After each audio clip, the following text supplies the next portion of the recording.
Fala pessoal, imagina que você compra a casa dos sonhos, mas descobre que os antigos moradores ainda vivem no lugar e vão sussurrar no seu ouvido, pois este é o filme Mimic, Não Confie nas Vozes, do ano de 2017 e eu sou F, o Estranho Furioso. Então vamos recapitular mais uma história de terror. Em uma noite escura, um homem está subindo o monte com sua namorada e acidentalmente ele acaba atropelando um cachorro que estava perdido na estrada. E aqui vemos que esse cara coloca medo até no bicho-papão, pois ele pega o cachorro para colocar no porta-malas, mas ali estava sua mulher. No alto da montanha havia um muro que estava na entrada de uma caverna e ele começa a cavar os tijolos, pois ele precisava colocar os corpos ali, mas havia algo dentro como se fosse um antigo santuário e mesmo sem respeitar as lendas locais, ele coloca o corpo e fecha para ir embora. Mas uma voz começa a chamar e ele acha que sua mulher ainda estava viva, mas o que vinha de dentro do buraco com certeza era merda.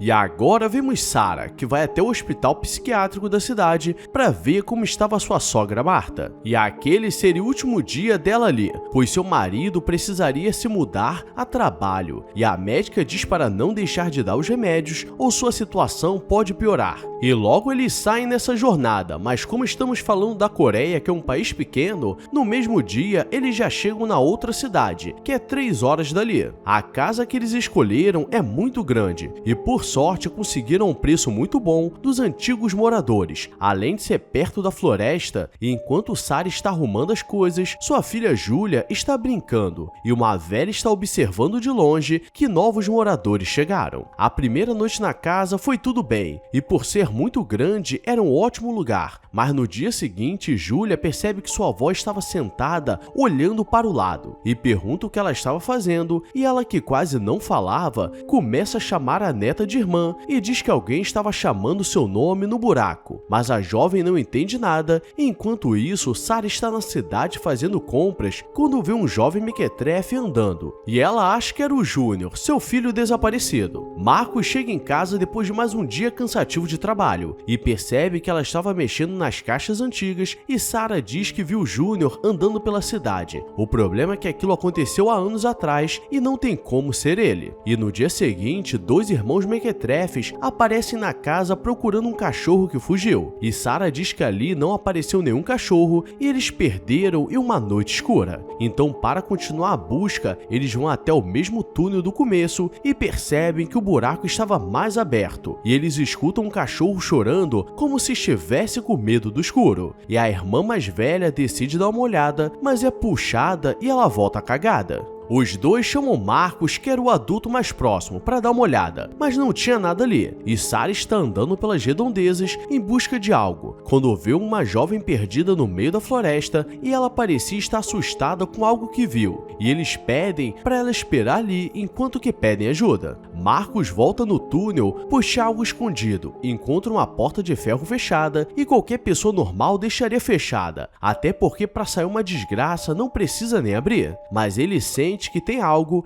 e abre, e por acaso sai aquela mulher que foi colocada pelo marido e ela estava viva, mas não por muito tempo. E eles chamam a polícia porque aquilo é bizarro e eles estão ali há menos de uma semana. O detetive Pedro começa a investigar e acha que aquilo está muito estranho. Encontra uma foto de um pai e uma filha e ele tenta falar com Sarah, que diz ter encontrado uma jovem pela floresta, mas eles não acreditam e ela sai para procurar, para não perder tempo. Anoitece e eles não encontraram a jovem, mas durante a madrugada ela bate na porta pedindo para entrar e como Sarah perdeu um filho, não deixaria essa jovem do lado de fora. O problema é que algo invisível entra com ela e começa a observar a família pelos espelhos, e Sarah pega uma roupa da Julia, mas fica muito grande nela, então ela vai nas caixas fechadas e pega uma roupa do Júnior, e a menina fica tão feliz que a chama de mãe, e diz que o seu nome também era Julia. Que porra é essa, marreco?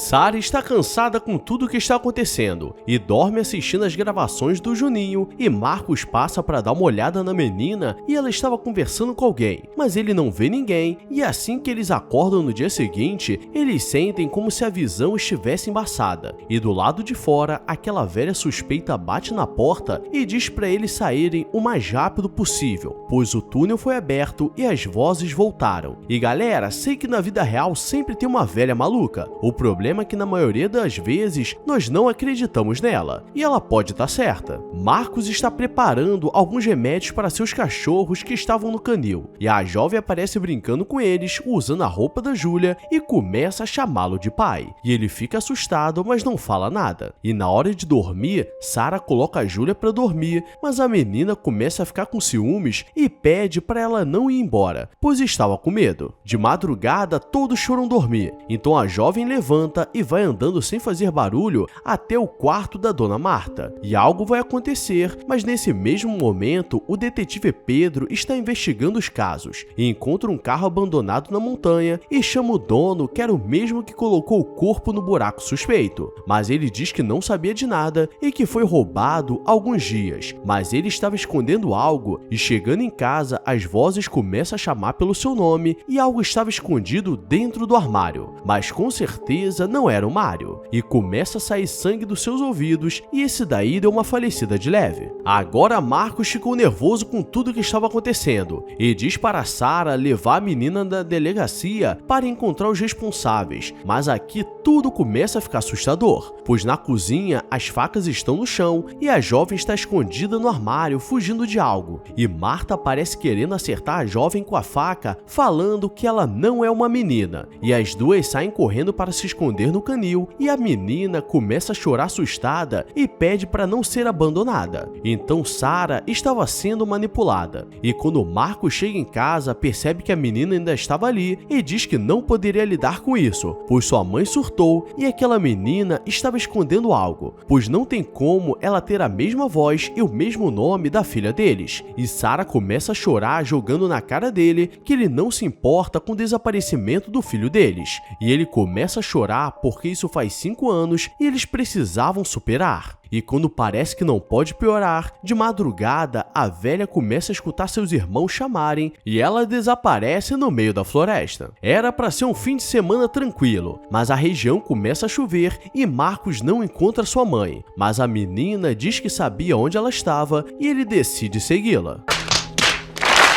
E se antes estava ruim, agora ficou pior, pois todos desapareceram e Sarah chama a polícia para fazer uma busca na região. E ela fala sobre a menina que encontraram e estavam cuidando dela. Então ele mostra uma foto e Sarah reconhece. O problema é que ela desapareceu nos anos 80, então com certeza aquilo não era uma menina. E a velha da montanha aparece e a chama para conversar, pois ela sabia de algo e começa a lembrar que há alguns anos, um homem que se considerava um xamã serviu um tigre da montanha, mas a cada dia ele pedia um sacrifício maior e o bicho pediu a filha dele, que tinha uma aura muito poderosa, e ele entregou como se não fosse nada, e desde então os dois desapareceram, e nesse período tudo ficou bem, mas alguém reabriu a caverna e as vozes voltaram e o espírito usaria todos os sentimentos para conseguir o que quer, e os sinos da sua casa começam a tocar porque ele estava por perto, e ela entrega um amuleto de proteção e manda ela voltar o mais rápido possível. Júlia está em casa e começa a escutar a voz da sua mãe na cozinha, mas quem aparece é o xamã todo retorcido com a voz da Sarah, e ela corre para o canil da casa, mas quem aparece é a menina falando que conhecia um lugar seguro para ela se esconder, mas com certeza é golpe.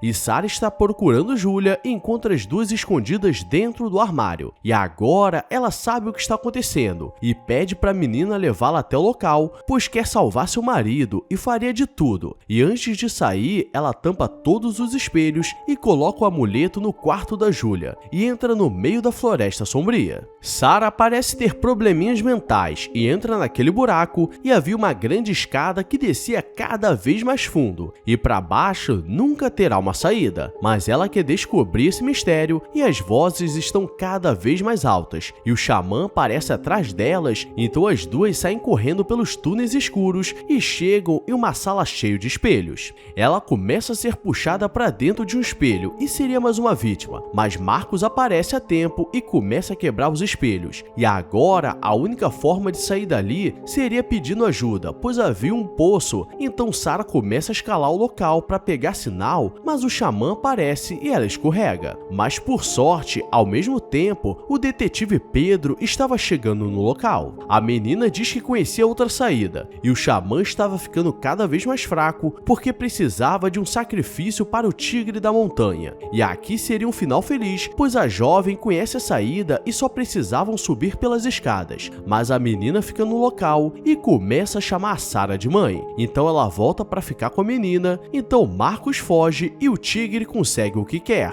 pois quanto maior o sentimento que você tiver, mais apetitosa será sua alma. E Sarah trocou sua filha por uma criança que saiu de um buraco na parede que conheceu há uma semana. E esse é o mundo que vivemos, então deixa sua curtida se sobreviveu até aqui, porque esses coreanos estão brincando com perigo. E comenta o que vocês fariam se fosse na vez de vocês. Se mudariam da casa, tapariam os buracos ou dariam uma bicuda no demônio com cara de jovem mequetrefe? Ou as 3 opções?